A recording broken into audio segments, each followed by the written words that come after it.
They say, the Buddha said, if you have faith and confidence in my teaching, you should go to places where I was born, where I was enlightened, etc. And words interpreted as the Buddha really said you should go, and if you go and do the pilgrimage, then you're reborn in heaven. To go anywhere is not a must at all. All depends on conditions. So each has his own motivation to do this and that, or to visit the holy places on. But to me, I think that when I went there, I thought about the place where Buddha once sat, and whatever he taught from this place to another place, all over the place there. That's why it can be the reminder of his great compassion, his great virtue. And at that very moment, I think that at that moment, pay respect to the place where he was born and taught the teaching, enlightened and passed away. To pay respect to such quality of virtue once there in that place. So it doesn't matter at all. For someone, even in the Buddha's time, a monk didn't visit Buddha at all. He had understanding of the enlightenment, but he didn't visit him. That's his nature, because he could think of the virtues of the Buddha and pay respect at any time when he understood the teachings and what were there as it is, as it was. So it depends on conditions. Someone just wants to visit for pleasure or to pay respect, like being so respect, but in fact no understanding at all. So all depends on conditions. So once we walked there, that place was walked by the Buddha along the way, up the mountain, the Kuchikuta and so on, and that at Saranath and the first teachings in the Buddha's time, what happened there, just like we were sitting at that moment when we were there and so on, just to be reminded of the virtues of his great compassion for us, to be able to understand the truth of whatever is there at that very moment.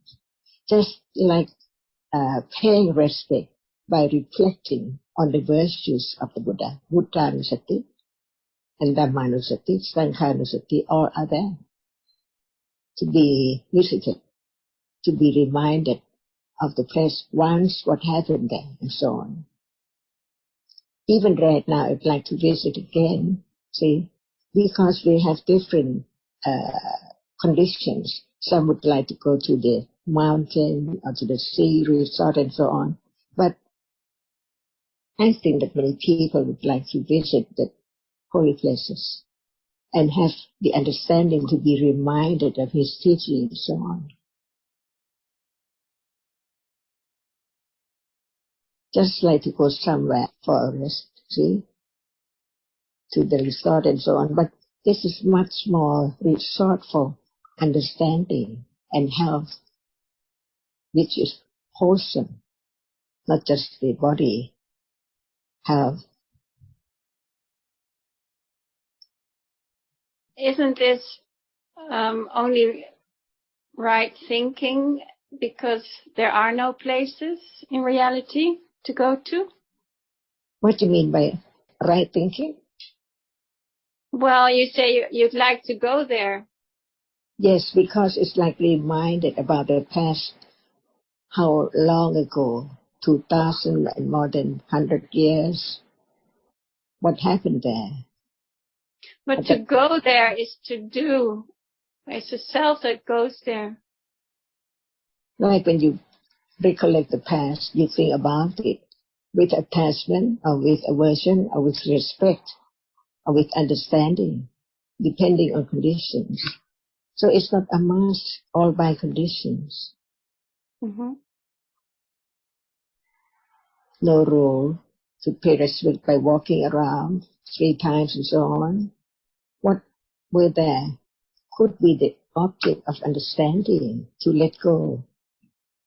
And that is the teaching, and we pay respect to the teaching of the truth. So how is this different from going to a meditation center, going to a place to pay respect? To understand what is there as it is. To say meditation center, what does it mean? What is center and what is meditation? Without understanding, it's wrong. To do something without any understanding at all. It has been done from years and years ago without any understanding of the truth. But if the meditation center were around the place where the Buddha sat under the tree, what's the difference if the meditation center were the tree? I think that the meditation center today means the place where people go to do something, trying to see or experience something, but without understanding of what is there at any moment, every moment. The truth is the truth. So I think that meditation is a place for people to go there, to try to do something, to experience something, but no understanding of the truth of this very moment at all. So anything or any word which does not condition the understanding of the truth of this moment, it cannot be the word of the Buddha, the enlightened one, which means enlighten the truth of what is there at any time, not at some certain place at all. So how would we, at the places where the Buddha has been, which are concepts? It depends on whether you think of the virtues of the Buddha or not. Even you were sitting there, no thought about the teachings, the truth, and his virtues, the enlightened one, at all. All depends. It can be moment of akusala, attachment, aversion, but the understanding can be conditioned when there's condition to understand it.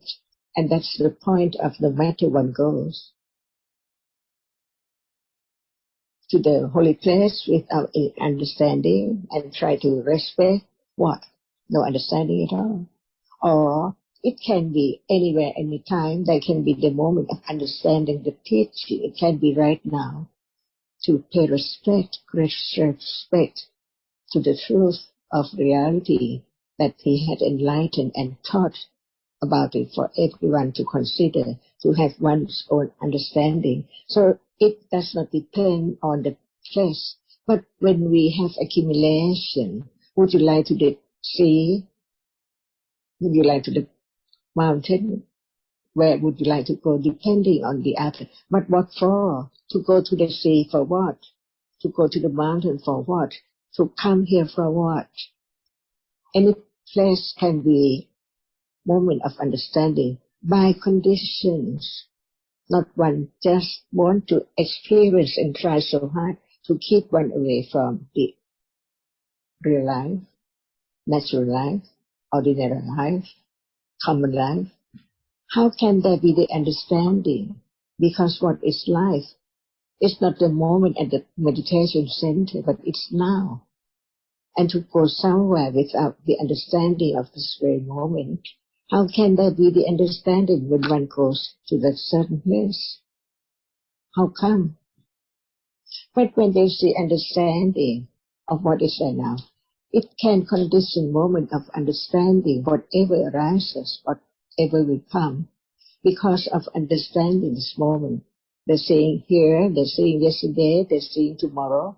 Seeing cannot be changed because it is a reality which is called seeing, or no need to call it any word at all, anything at all, because the nature of that is there already, arisen, experienced an object and then gone. That's the truth. So from understanding from where and how come to have such understanding without the word of the enlightened one, how can there be any understanding of the truth of where everyone is? even at the holy place, or even now here, we can think about the past. And when we were there, it can condition moment of reflecting about the truth, the word, what Buddha did in the past and so on, just right there on the mountain, worshiping of something that you think about it or call it, and at the place where he was born, taught the teaching, the first sermon, or the first teachings, Sutta, or before his death, what were there with Mala, Royal Bana, and so on and so on. It can be conditioned for different thinking by conditions, with different conditioned moment.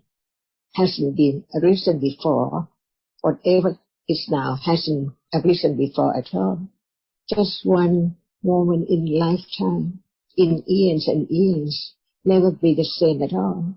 To let go, the clinging to the idea of I, last life, and I, next life, or I, this life, at the end of life, and so on. So all understanding of the truth now. Yes, the Buddha answering Ananda, what would he have meant if he says there are 4 places? Then it's not really a place, but it's